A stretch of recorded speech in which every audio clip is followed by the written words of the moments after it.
এই যে অতিরিক্ত তাপ প্রবাহের কারণে আমরা মানুষই দায়ী। যখন বৃষ্টি হওয়ার কথা তখন বৃষ্টি হয় না, অকারণে বৃষ্টি হয়, কারণে বৃষ্টি হয় না। দেখা দিচ্ছে নানান বিপর্যয়। এ থেকে পরিত্রাণের জন্য আমাদের বনভূমি রক্ষা করতে হবে, বেশি বেশি বৃক্ষরোপণ করতে হবে।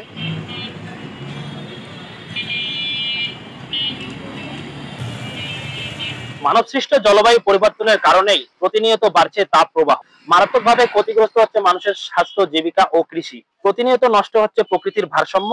এ নিয়ে কি বলছেন নীলফামারীর সাধারণ মানুষ? কালের কণ্ঠের বিশেষ আয়োজন জনতার কণ্ঠে আজ আমি তা তুলে ধরবো আপনাদের সামনে। সঙ্গে আছি আমি নাঈম শাহ।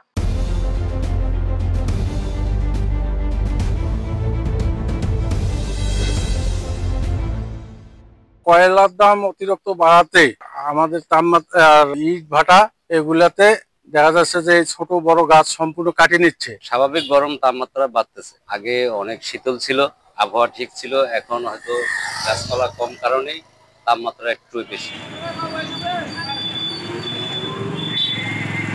বান্ডেল থাকলে প্রতি সেনমানিতে টাকা বাঁচবে। বিকাশ সেনমানি বান্ডেল কিনে জিতুন প্রতি লেনদেনে। অতিরিক্ত বন উজাড় এবং কলকারখানার বর্জ্য ধোঁয়া যার কারণে আসলে পরিবেশের ভারসাম্য ঠিক নাই। অতিরিক্ত যে সময় গরম হওয়ার কথা সে সময় নাতিশীতোষ্ণ অবস্থায় পাওয়া যায় এবং যে সময় ঠান্ডা থাকার কথা সে সময় গরম অনুভব করি আমরা, যার কারণে আমরা মূলত মানুষরাই দায়ী এই পরিবেশের জন্য।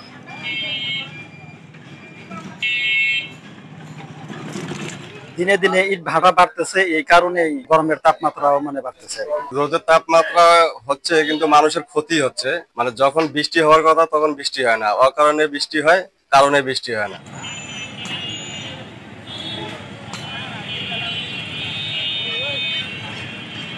অতিরিক্ত তাপ প্রবাহের কারণে বাড়ছে স্বাস্থ্য ঝুঁকি, বিশেষ করে বৃদ্ধ এবং বাচ্চারা বেশি বেশি অসুস্থ হচ্ছে, যার কারণে দেখা দিচ্ছে নানান বিপর্যয়। এ থেকে পরিত্রাণের জন্য আমাদের বনভূমি রক্ষা করতে হবে, বেশি বেশি বৃক্ষরোপণ করতে হবে এবং আমাদের জ্বালানি যে সম্পদ রয়েছে এর এমনভাবে ব্যবহার করতে হবে যাতে যাতে অতিরিক্ত ব্যবহার না হয় বা এর ক্ষতি না হয়। এই যে অতিরিক্ত তাপ প্রবাহের কারণে আমরা মানুষই দায়ী। এই জন্য মাঠ পর্যায়ে মনিটরিং এর প্রয়োজন রয়েছে, কিভাবে এ থেকে পরিত্রাণ পাওয়া যায় এই নিয়ে কাজ করা অবশ্যই প্রয়োজন রয়েছে।